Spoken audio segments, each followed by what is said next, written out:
Mahkamah Konstitusi kembali menolak uji materi Undang-Undang Pemilu terkait dengan syarat ambang batas calon presiden atau presidential threshold yang diajukan Ketua DPD Republik Indonesia Lanyala Mataliti dan Partai Bulan Bintang. Menanggapi ditolaknya gugatan yang diajukan, Lanyala menyatakan pasal 222 Undang-Undang Nomor 17 Tahun 2017 penyumbang ketidakadilan. Mahkamah Konstitusi menolak gugatan syarat ambang batas capres yang diajukan Ketua DPD RI Lanyala Mataliti dan Partai Bulan Bintang. Dalam putusan yang dibacakan Ketua Mahkamah Konstitusi Anwar Usman yang menolak gugatan kedua pemohon atas uji materi pasal 222 Undang-Undang Nomor 17 Tahun 2022 ini, kedudukan hukum untuk mengajukan permohonan akuo. 3. Pemohon 2 memiliki kedudukan hukum untuk mengajukan permohonan akuo. 4. Pokok permohonan pemohon 2 tidak beralasan menurut hukum. Berdasarkan Undang-Undang Dasar Negara Republik Indonesia tahun 1945 dan seterusnya, amar putusan mengadili 1. Menyatakan permohonan pemohon 1 tidak dapat diterima. 2. Menolak permohonan pemohon 2 untuk seluruhnya. Dalam pertimbangannya, Hakim Konstitusi menolak argumentasi yang dinyatakan Lanyala Mataliti terkait dengan oligarki kekuasaan. Mahkamah mempelajari dalil-dalil atau argumentasi permohonan pemohon 2, Mahkamah menilai argumentasi pemohon 2 didasarkan pada anggapan munculnya berbagai akses negatif seperti oligarki dan polarisasi masyarakat akibat berlakunya ketentuan pasal 222 UU 7 2017. Terhadap hal tersebut, menurut Mahkamah, argumentasi pemohon 2 yang demikian adalah tidak beralasan menurut hukum karena tidak terdapat jaminan bahwa dengan dihapuskannya syarat ambang batas pencalonan pasangan calon presiden dan wakil presiden oleh partai politik atau gabungan partai politik, maka berbagai ekses sebagaimana didalilkan oleh pemohon 2 tidak akan terjadi lagi. Setelah gugatannya ditolak, Ketua DPD RI menyatakan hal tersebut adalah kemenangan sementara oligarki politik dan oligarki ekonomi. Dalam keterangan tertulisnya, Lanyala menyatakan karena pasal 222 adalah pasal penyumbang terbesar ketidakadilan dan kemiskinan struktural di Indonesia. Melalui pasal ini, oligarki ekonomi mengatur permainan untuk menentukan pimpinan nasional bangsa ini, sekaligus menyandra melalui kebijakan yang harus berpihak kepada mereka.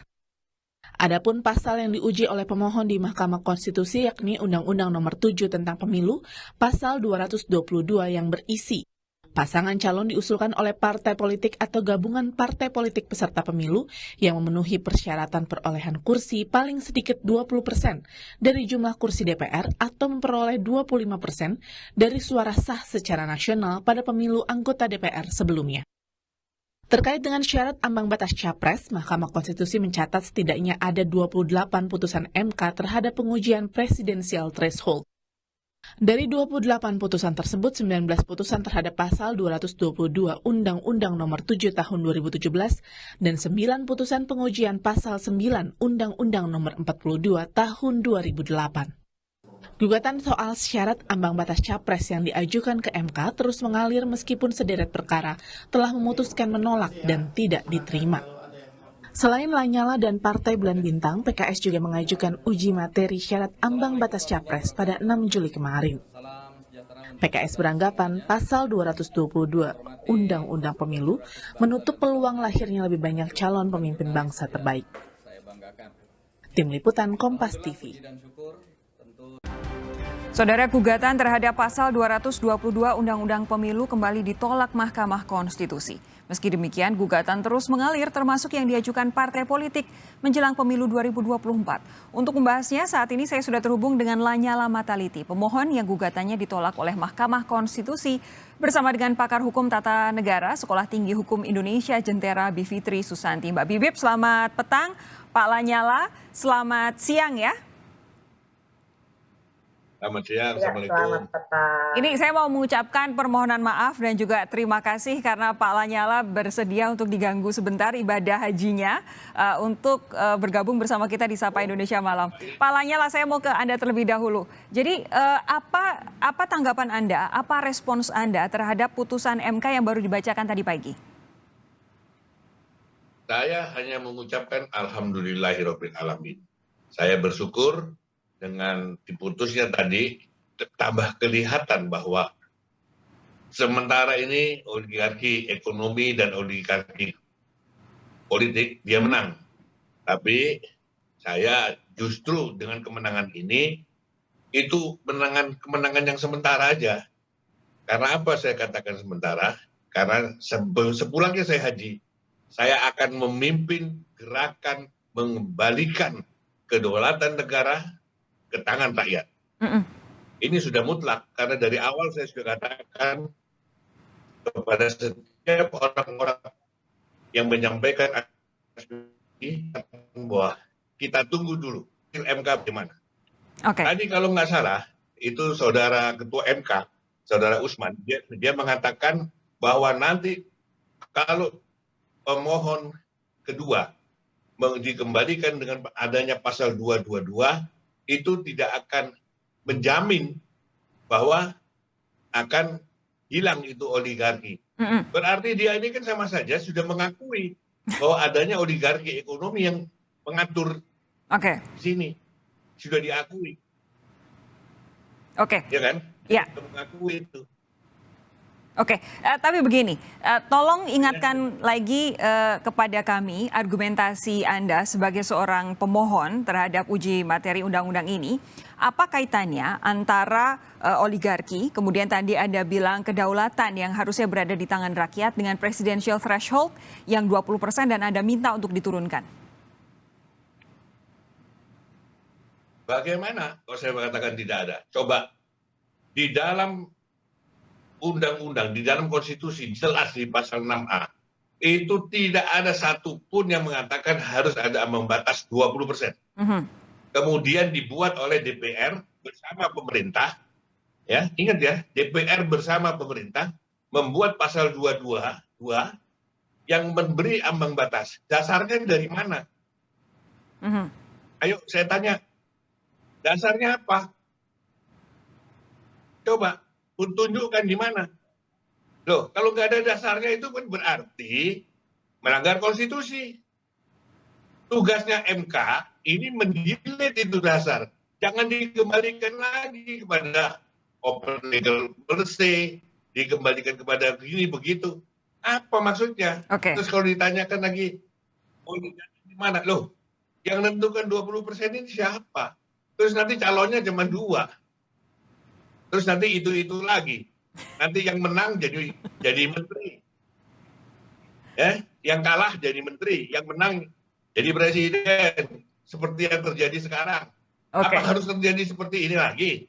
Kemudian rakyat menderita. Rakyat ini disodorin aja.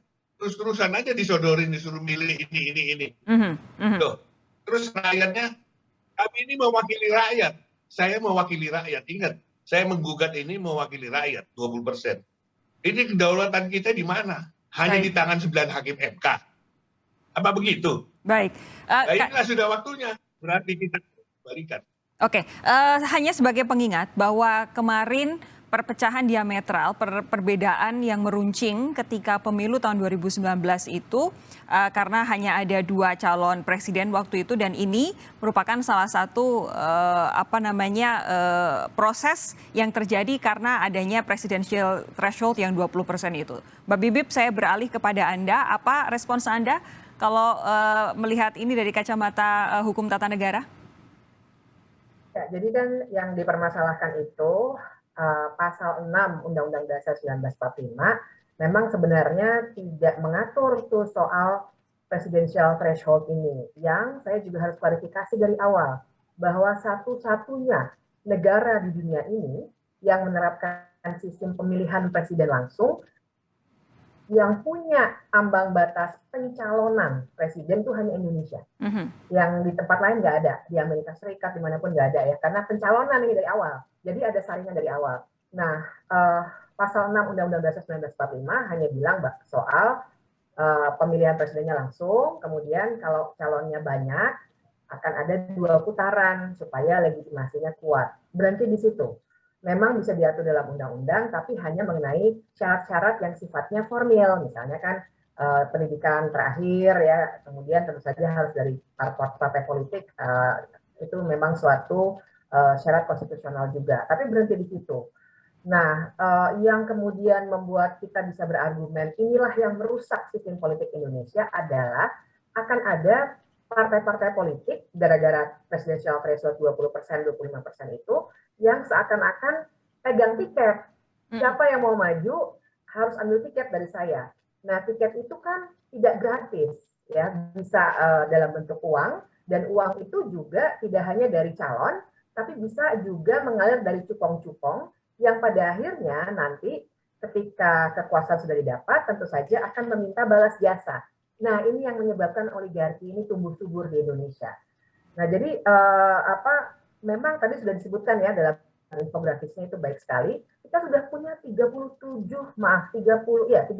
permohonan loh. Ya. Sampai sekarang semuanya gagal.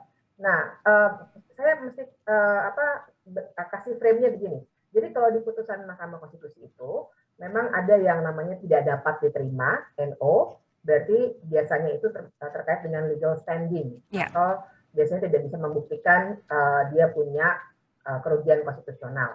Nah, baru yang kedua, kalau diterima tapi masuk pokok permohonan, maka bisa dikabulkan atau ditolak.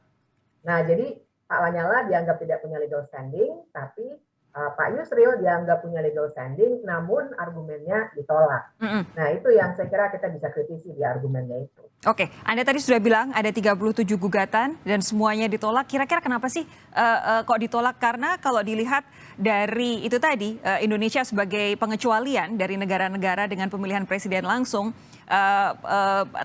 agak-agak saya pribadi agak melihat bingung gitu kenapa ditolak. Apa yang menurut Anda, apa ya penjelasan gampang apa yang bisa Anda sampaikan soal ini? Karena ini nyaman bagi partai-partai politik besar. Nyaman sekali, dan kita juga tahu bahwa partai-partai politik besar kan ketentuan itu adanya di level undang-undang. Oke. Makanya kita bisa berdebat undang-undang dasar tidak. Pak Lanyala tadi sudah mengatakan juga tidak mengatur tuh sampai dengan ambang batas. Nah, yang bikin undang-undang siapa? Partai-partai besar yang ada di parlemen. Dan kemudian yang kemudian sekarang sedang dihebohkan, Mahkamah Konstitusi hakim-hakimnya itu tercampuri urusannya gara-gara salah satunya undang-undang Mahkamah Konstitusi, itu juga dibuat oleh para politisi itu. Nah, jadi kenyamanan ini yang ingin dipelihara. Bayangkan pegang tiket untuk nyalon, ya kan? Jadi tentu saja tidak akan dilepas. Oke, sebentar. Saya mau tanya yang gamblang ini kepada Mbak Bibip. Apakah Mbak artinya ini ada kemungkinan bahwa hakim-hakim Mahkamah Konstitusi yang harusnya independen, yang punya wewenang untuk membuat keputusan yang tidak bisa diganggu-gugat lagi, terpengaruh oleh sebenarnya keinginan para politisi di DPR?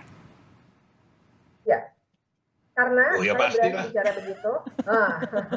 Saya berani bicara begitu, walaupun saya seorang akademisi, karena buktinya ini ya secara kuantitatif maupun kualitatif, lihat dari 37.